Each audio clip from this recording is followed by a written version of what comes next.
But so I think Jenny and I will just talk for about 20 minutes or so, and then I'll let people unmute themselves or Yep. wave. Okay, now you can see. Okay, cool. Okay.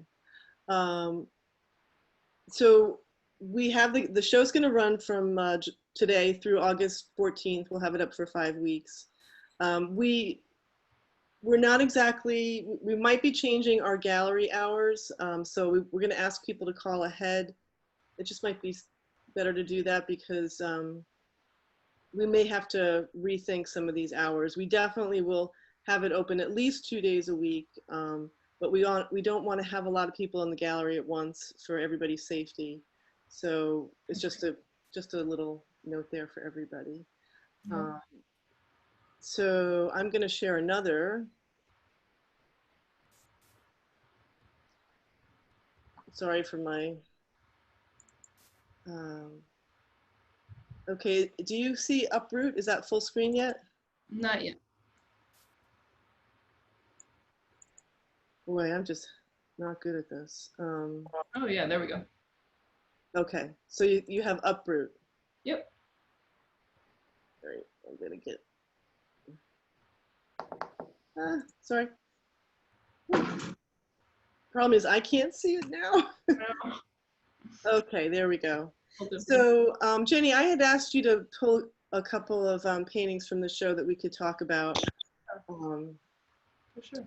And this is from 2020? Yeah, this is super recent. All the paintings on paper are very, very, very recent. All made during the COVID pandemic. So yeah, I think this one was made like maybe a little over a month ago, right. 2 months ago. Yeah.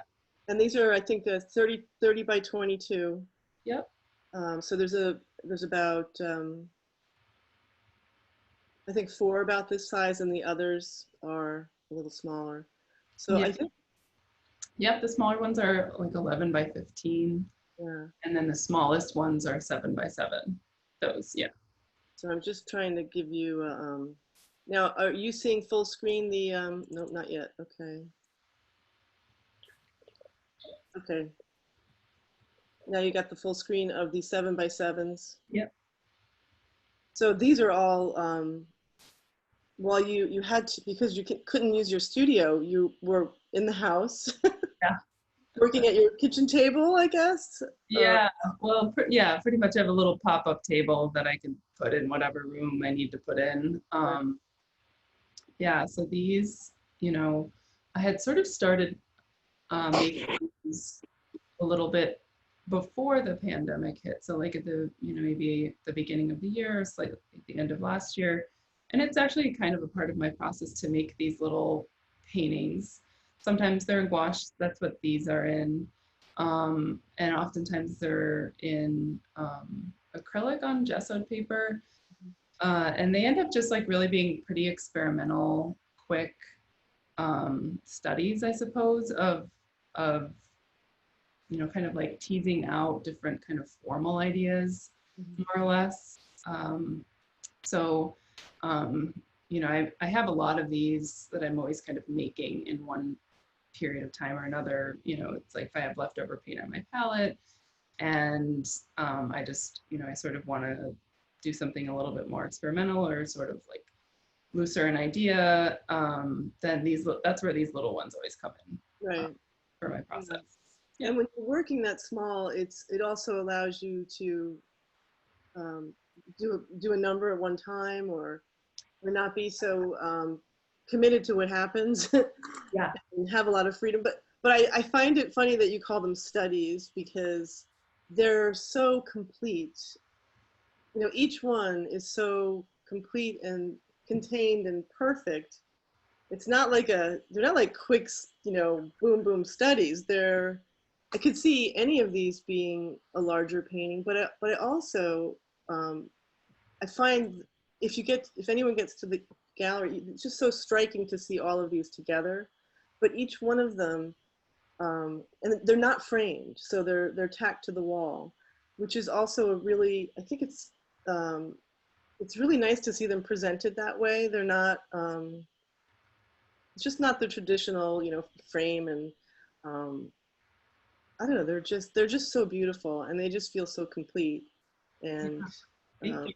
yeah, I think it's really fun to have them unframed. I mean, I think we were talking a little bit about this when we were installing the show, is that, you know, if there's a time to not frame work, it's now. Because, you know, typically framing kind of protects the work, especially gouache. I mean, this isn't acrylic gouache, it's like, you know, it's regular gouache, I guess. So, you know, it's pretty susceptible to touch, and so it's a little scary to leave them unframed, but um, it it's so nice, so up close to the matte surface of the gouache, and now with social distancing and like regulated, you know, sort of no physical reception, it's much safer, I suppose, to have them out and exposed, I guess. But there is something really nice about just being able to get super up close to something. yeah, for sure. And there's these subtleties, and sometimes it's, you know, on a computer screen, like one that I was talking with you about, the second one in from the top, the kind of um, oval type shape, and Yeah. that little, like that subtle gradation in the brown. There's the yellow stripes, and so there's like this. There's always some kind of like pulsating, you know, something is happening in so many of these, and they're also so animated. And then of course we have your animation, and I think I might be able to get that up here too. Mm-hmm. Um, is that up now? Can you Yeah. see Yeah. animation? Okay, I'm gonna press play. Yeah. So you actually started doing animation a couple of years ago, right? You've been. Yeah. Yeah. Several years ago, I started making animations in grad school. Um, by you know, suggestion of one of my teachers, who, you know, had just moved to the Albany area from Seattle, having been a designer and having all this kind of you know, experience with digital mediums, you know, doing graphic design, and you know, I always was a painter as well as I was working as a designer. So it was like sort of my day job, so to speak. And then at night and on the weekends, I'd be painting. But through the course of being a designer, you learn all this stuff on the computer, and then, you know, to be inspired by working in those kind of platforms, and then all of a sudden being, you know, having all this time to paint and not having to juggle anything else was sort of overwhelming for me. And I think that he was like, well, hey, you know, you got all this, you know, graphic design sort of knowledge. Why not try to do something in those mediums, you know, since you're being stuck in the paintings that you're making. Right. And that's kind of how the animations evolved to be these places for me to go when I'm kind of stuck with my painting. You know, everyone, you know, they're very time consuming, so I don't make them very often. They, like, this is like a 20 something second stop motion animation looped, but of course it takes forever. Um, Actually, it says 47 seconds. So I have it looped twice in this. Oh, okay. Yeah. But, you know, but there's something very freeing about the animations as well, is that, you know, every frame I know in a split of a second will move on to another frame. So nothing's like permanent, nothing's stationary. It's always going to move. So for whatever reason, that like allows me to kind of just be more loose and take more risks and not overthink things. And, you know, and they feed the paintings in a lot of ways, definitely in terms of like trying to invent new things, or, you know, think about space differently, or think about color differently, or think about movement differently. So they're as time consuming and like meticulous as they are to make, they are freeing, and for whatever reason. Right, right. No, I get it. Yeah. And then now, right now, is a shelter on full screen? Yeah. Oh, good. Okay. Yeah, I love this painting. So this is also like related to COVID times too, I guess, right? Yeah, for sure. Yeah.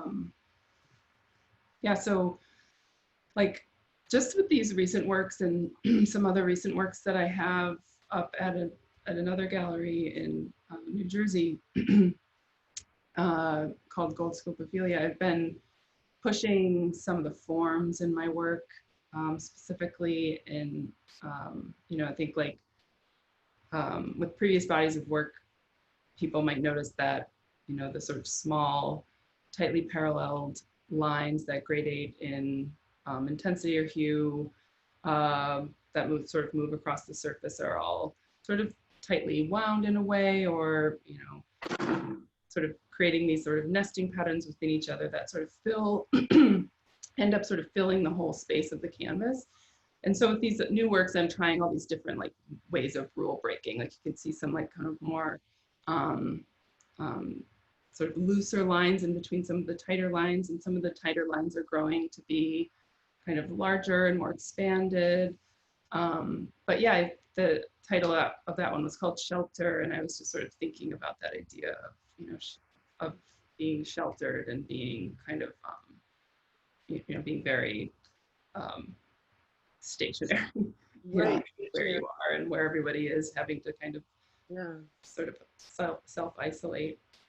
Yeah, I mean, I definitely see that this work is, I mean, it's definitely so you, but it's different than like say a year ago. And I think I pulled up Voices is another one. Yeah, Is that showing full screen now? it is. Okay. Yeah. Yeah, and when I was asking you about this, I was imagining blinds in a house, like we're all in our houses, you know, during the spring, and now everybody's going out, but Yeah. with the warm weather. But I I felt like, you know, it's like a window blind, and you hear voices, um, and Yeah. I love that your titles are so, they're really they're simple, but they kind of pack a punch at the same time. Shelter, Voices, Uproot. So they're very open for interpretation too. So Thanks. Yeah, I'm very interested in the open interpretation. I'm like really interested in associations that people make with different, yeah, you know, images and associations. But yeah, I love that you thought about blinds. I hadn't thought about that, but I had been thinking about screens in some kind of abstract way, and with some of these, in the way that some of the forms have been kind of integrated into this kind of like, or sort of woven into a sort of sense of like space with these new, more expanded lines. hmm, And you know, sort of that idea of a screen being like, you know, or a blind or something being inside, but also like living through digital screens right now as well, right? Like thinking yeah, about how we're all interacting with each other right, through a screen. So just the idea of screens have been kind of like weaving their way into some of these kind of works too. right. And here's another one I want to um, here. I think I'm getting a little bit better at this. This one is called Day, Yeah. and well, you talk about it in your artist statement, like during this time, we all had to stay in shelter in place and stay home, and kind of still do. um, how one day is sort of leading to the next with not a real definitive. Is that part of that story there? Yeah, sure. Yeah, definitely. I mean, all of these kind of are like bleeding into one another in sort of strange ways. But yeah, like um, I think that our sense of time was really is all being very warped right now with Yeah. you know, having our routines and normal lives uprooted. Right. And you know, so this I was thinking of like kind of, you know, thinking about like time and cycles of time. And for this reason, I titled this one Day because I was thinking about just like the cycle of a day and having days feeling like they're fleeting and both at the same time both kind of like going a lot slower. So I was thinking about like a calendar in a sense, like a calendar day, and how like, you know, that idea of a day is sort of framed for us in a sort of calendar way. So that's where this kind of the framing kind of came in. And then to kind of talk a little bit about some of that strange, chaotic line work that's in the middle. It's, I think, that's a very new move for me. Yeah, there's a lot of your paintings. Yeah, I think maybe Yeah. people might say that's a little like looser than they're used to seeing Yeah. with my work, but it's been really interesting to kind of go contain these little areas of chaos in the work and just sort of see where they go. Sometimes they work and sometimes they totally don't.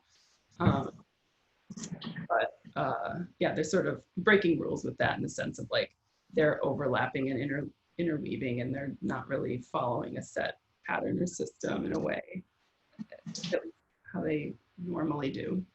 There's another one. There's the swirly lines again. Yeah. Yeah. And I know that some of your people that you look to, I mean, I know you look at a lot of different people, but we were talking about some of the early 20th century painters like Arthur Dove and Yeah. um, the whole gang there, Sure. the whole era. And just that, I mean, I love your work. Feels, it's so abstract, but it's so human too. I just feel like there's something going on there that's it's open, and I love that you're carrying on that tradition. And this, I like the last one was Day, and this I see Arthur Dove in these. Like, is that Yeah, Arthur Dove is always kind of ingrained in me. I feel like he was very like one of the first abstract painters I sort of learned about in school and made a big impact on me, like specifically like his foghorn painting, oh God, right, that one, yeah, and The Moon and Me, like those two paintings, they're just always kind of in yeah, my, I don't know, yeah, subconscious or something. But yeah, it's kind of a strange color palette. It's very like kind of nocturnal and thinking about sleep cycles and um, thinking about how we're all having these strange dreams and things during COVID times. Um, here's another one. Spin. A lot of stuff going on in there. yeah, so this was one of the first ones I made outside of the smaller studies, like one of the first paintings I made after COVID, I think. Like, and this is where like some new things were starting to emerge. Specifically, what I was talking about with the smaller, tighter lines, kind of expanding, almost like ballooning out to be more of the subject matter of the painting and less of um, the sort of patterning that sort of gets overlaid on top of the form in previous work. Um, but also again, thinking of like these kind of screens and ways of building form and collapsing form and making a weird kind of space um, within those kinds of. So this one was really experimental for me to see if it would work. So it's like this one of the first ones that I made. So you can kind of see that there's like a circular orb form in the middle, but that's not only being defined by color, not being defined by like any kind of like strong line, which is something I relied a lot on before with making some of the imagery. I also wanted to make sure I got one of your, at least one of your woodcuts in here. Is Yeah, that up now? Yeah. yeah. Two of these in the show. So it's let's see, it's 421. So but were you, before we take any questions, I just wanted to ask you about woodcuts. Have you done a lot of printmaking before? Because I don't remember seeing. Oh, no, not at all. This was very new. So I was invited to do a residency last summer at Skidmore College, in which I was invited to do an artist print with, and it's a printmaking instructor, his name Patrick Casey, and his students, advanced printmaking students, and it was a wonderful experience. I had never done. I mean, I took some printmaking classes in school as an undergrad, but I didn't really absorb that much, and I'd never done a woodcut before, so this was really new to me. Yeah. And there's like a lot of things that were just brand new, which was, it was essentially like taking painting and flipping it in an opposite way. Everything you had to think about was totally opposite. You had to totally plan everything out completely, whereas painting, in my process at least, I can Yeah. let things sort of evolve as they go and make decisions while I'm doing it. Whereas printmaking, you can't. Like everything has to be so like thought out and pre-planned. And then the act of actually chiseling the wood was very opposite. Usually I'm pulling in when I'm painting and I'm chiseling out. So it was really hard, but it was so fun. I had such a great experience. They're really beautiful. I love these woodcuts, and again, wood. See, when you see it live, I mean, there's a certain quality to the print that, like the paintings too. I mean, in this you can see I pulled up the other woodcut. This one's called Night Thread. Can you see Night Thread now? Yeah. Yeah. You can see the wood grain in there. They're just beautiful. Thanks. Yeah, the wood grain is a really nice element of surprise that I So that's didn't. pretty incredible that you haven't done woodcuts before, and then you go and you do a multicolor woodcut, which is one of the hardest ways to work. Well, I was in good hands if I didn't Yeah, have these people basically that's doing not all easy. the Yeah, work. Yeah. Yeah. right, right. They did a great job. Yeah, they were really good Cool. students that knew what they were doing, and I did not. So it was very wonderful to learn so much. Right. Well, that's when you get to a certain level, you have your assistants in the printmaking Yeah, studio with you. So that's so great. goals. Yeah. So I stopped sharing the images, and I can pull anything up if anybody wants that we've already seen. There's a couple of questions. I don't know if everybody's seeing the chat room here, but I've got a question from Kristen. Hello, and thank you for speaking today. Could you speak to the reference of biology in your work? Are there specific references, possibly the micro versus the macro? Hmm. That's from Kristen. Yeah. That's a cool question. Yeah. So I think when it comes to like the reference of biology, it's like I don't think like my work is necessarily like about biology so straightforwardly, and but in the sense like I'm interested in cycles of like the cyclical nature. Like there's a lot of cyclical things happening in my work, and somehow I think that kind of parallels things that happen in biology and even nature. And so when I think about that, those kind of cyclical systems, like growth specifically becomes a really big inspiration in my work and thinking about systems of growth. Um, and relating that to painting through these kind of lines become part of it. So the macro versus micro is super interesting. I'm not sure how much I think about how close up or how far back these are necessarily experienced. I think because they both, some do both and some do that and some do the other. Um, but certainly thinking about growth specifically in terms of my work has been a big theme in a lot of the paintings that I make, certainly.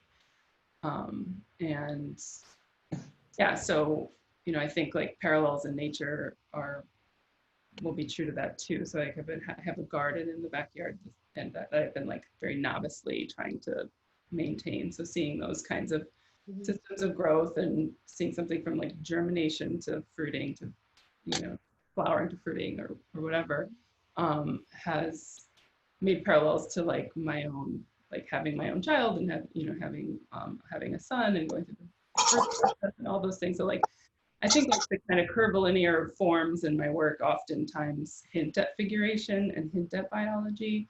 But it is also kind of like I'm also trying to achieve the sort of open-ended Right. space too, where people have their own associations. But yeah, Mm. hope that answered the question. So I'm I am trying to manage my chat thing here. I think that's the only question we have right now. And I think I'm gonna ask people to type their questions because we did, oh, oh, uh-oh. I think I just muted Jenny. So, Jenny, can you say something? Uh-oh.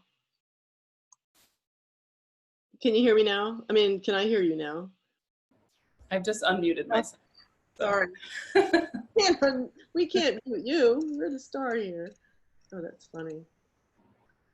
Well, does anyone have any questions? You could wave, or do you, I mean, I guess we could have people unmute themselves. I know your friend Andrew wanted to, did you want to? Ask me some questions. I can unmute you if you want. There you go. Unmute. All right. So Jenny, as I sit in my living room with some of your artwork that spans your career, is it always, and this is a super pretentious question, but whatever, is it always forward, never backward? Um, Like, Process. are you ever like, oh, hey, pencils, like, I remember that, or like, oh, hey, I am feeling nostalgia, or is it always forward? Yeah, that is such a good question because I have been thinking about that sort of lately. Like, and I've heard in other artist talks too, like other artists who try to articulate like where they hope their art goes to, or like where they're like the direction of what they're doing. Is there an endpoint or is there something? And yeah, I feel like there's this like, and recently just talking to another friend, like they said something about the fact that my work always seems to kind of inch and move versus like staying in one place for a longer period of time. I mean, I think I'm all like working within the same language and the same forms and things, but like there is this kind of urge constantly, or something urging me to kind of keep moving. And I don't know what that end means, but I'm hoping, in my mind, I have this goal where I'll get to where I want to go and kind of hang there for a while, but I'm not really quite sure what that is. And so, yeah, I'm not really certain. That's a really good question to ponder. It's like, you know, uh, to sort of come to this place where I feel like the thoughts that I'm having and the things that I'm making are totally just like merging in this like way that's somewhat seamless or something. I don't know.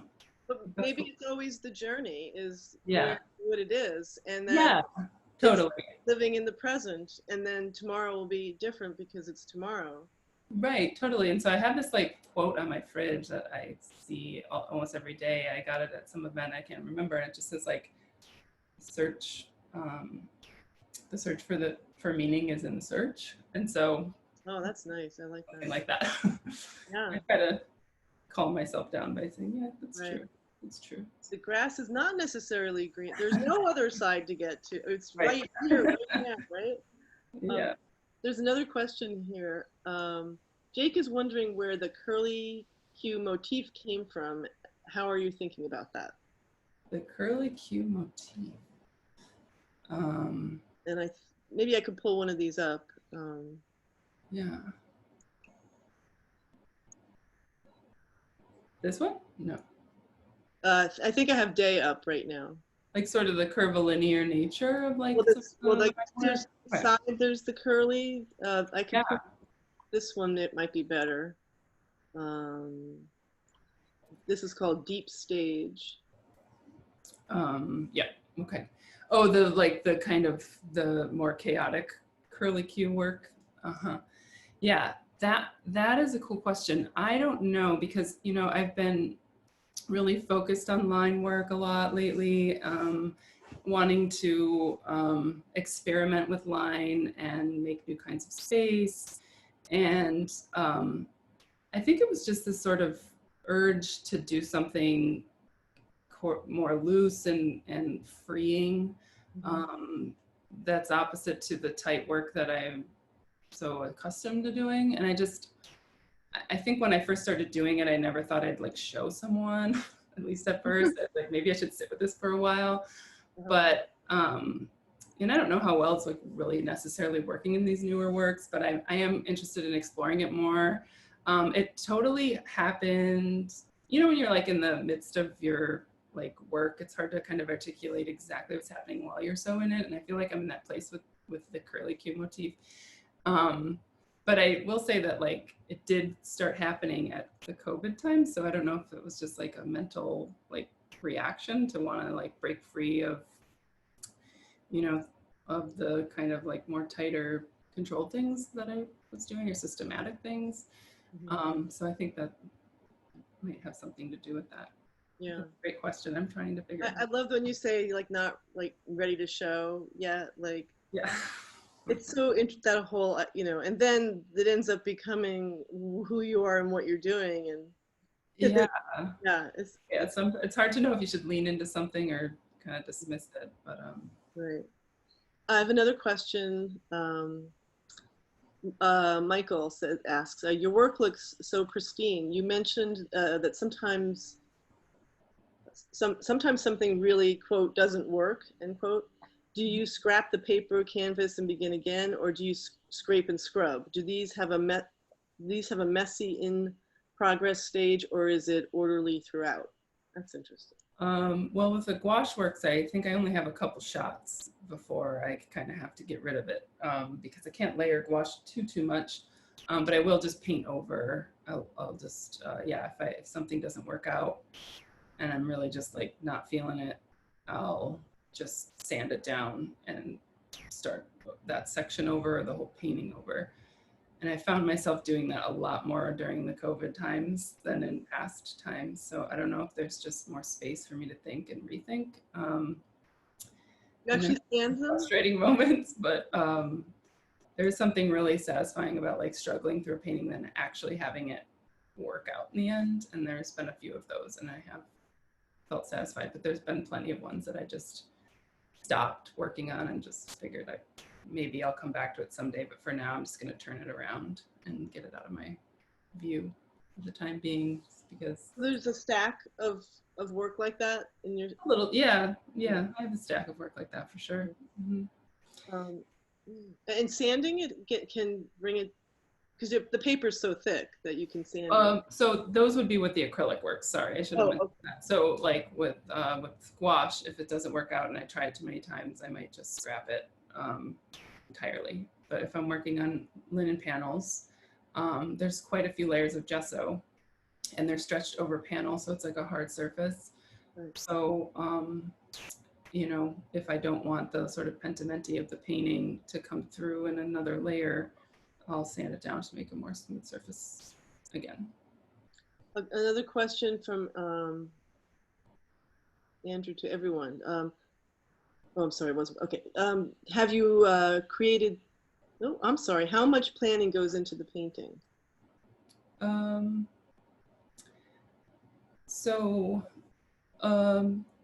Planning. I'm not sure if planning is like. I definitely plan my paintings, but I don't know if planning is like the best word for how I work through a painting. Is that I have this sort of general ideas about how I want to go about it, and some kind of dawn on me very quickly, and I might go straight to a larger painting. Others are just sort of this kind of foggy kind of idea, and I might make a small little 7x7 painting, and then I might sit on that for a while, and then I might make a slightly larger 11x15 and tease out some of the things that I want, and then through that process might like make a big painting. So it's just like it's a sort of a gradual evolution, more so than like planning out paintings necessarily. But like I said, sometimes they do kind of dawn on me quick, and then I might do some sketches, and then I might be ready to go straight to a painting. And I have a lot of sketchbooks. I do a lot of sketching, and like, you know. Stuff like that, so for Michael, when you do a series like those, does the first one take the longest time-wise to paint, and then they get easier, or do they all differ? Yeah, gosh. That's a super good question. Actually, there was one question before that. I'm not sure if these are kind of connected. It's two different people, but if they're bouncing off of what each other is asking. Have you created thematic groups of paintings that viewed together represent a statement? So that was the first question from Gary. And then Michael asked, when you do a series like those, does the first one take the longest time to paint? And then do they get easier, or do they all differ? Sorry, that's a lot for you to juggle there. So to answer like the first question about like, is it take a long time for the first painting? It varies. It totally varies. I'm not sure quite how to answer that because I've had different scenarios happen, but I think for the most part, all my paintings take a long time if they're on acrylic. if they're acrylic on panels, those are kind of time consuming. The gouache on paper are a little bit more quick, sort of depending. But if I'm working towards a series of work, I think maybe if anything, I've noticed a pattern of maybe a painting coming about fast in the first and then getting really inspired to make more. And then maybe coming up against these times of losing steam or double guessing myself. So if anything, maybe that scenario has happened more than anything else. And to talk about creating a statement, yes. So when I have a solo show coming up, I might think very specifically about a particular body of work. And if I have the time and I have the space, then I can really kind of sit with it and take time with it, because I think like my work requires a lot of thought and time on my end, and to whip up something super fast brings me to this place where I'm like in the middle of the work and still kind of digesting it and thinking about it. So, you know, I have like right now I have you know, these two solo shows coming up that are very different, but there are obviously things that are connected between the two. But like the one in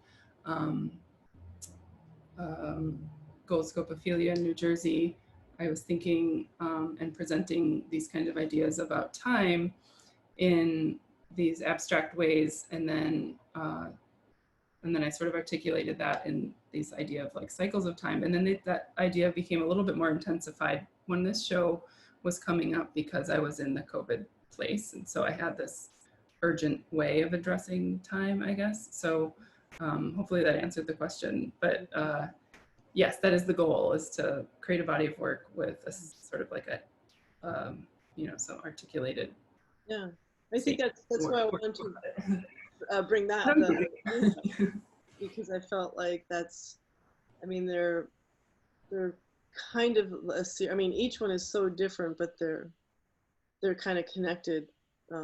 I think through the time and experience of when you made them. Yeah, like the woodblock prints, I think if anything, like with this current show might be the, I guess, you know, maybe wild cards or something, like the, you know, the thing that wasn't made at the same time as these, or maybe things were done or thought about a little differently. But I thought, you know, again, they're really related in language, and so it was nice to, and their works on paper. I really was thinking about the shows being a kind of works on paper, which in it itself I think is a little bit more experimental in nature. And, you know, the woodblock prints felt very experimental to me because I'd never done anything like that before. Right. So they felt related. Right. I got another question, and I think this might be the last one. If anyone has one, and type it in fast. This is from Sam. When you title a piece, do you point the viewer to an absolute interpretation, or do you grant the viewer some latitude? I really want to keep them open. I know Laura and I talked about titles a little bit when we were installing the show and how complicated it is and hard. I really do like titling my work, but I do want to give like a sort of clue, you know, because I don't necessarily think like all my paintings have this complete thought out idea presented, you know, like their questions or their thoughts, they're, you know, they're left unanswered, you know, things are just kind of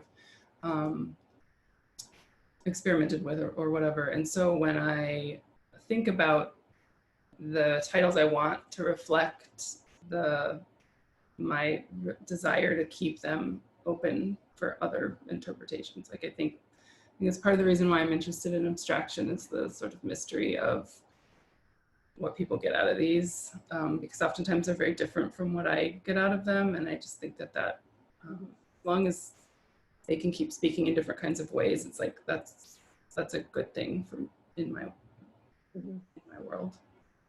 Yeah. I pulled up Uproot. This was one of the first ones that we pulled up, but you know, it's I think that's a great title for, I think I love the titles, but you know, I've seen your work for, you know, a number of years now, and I've never really paid attention to the titles.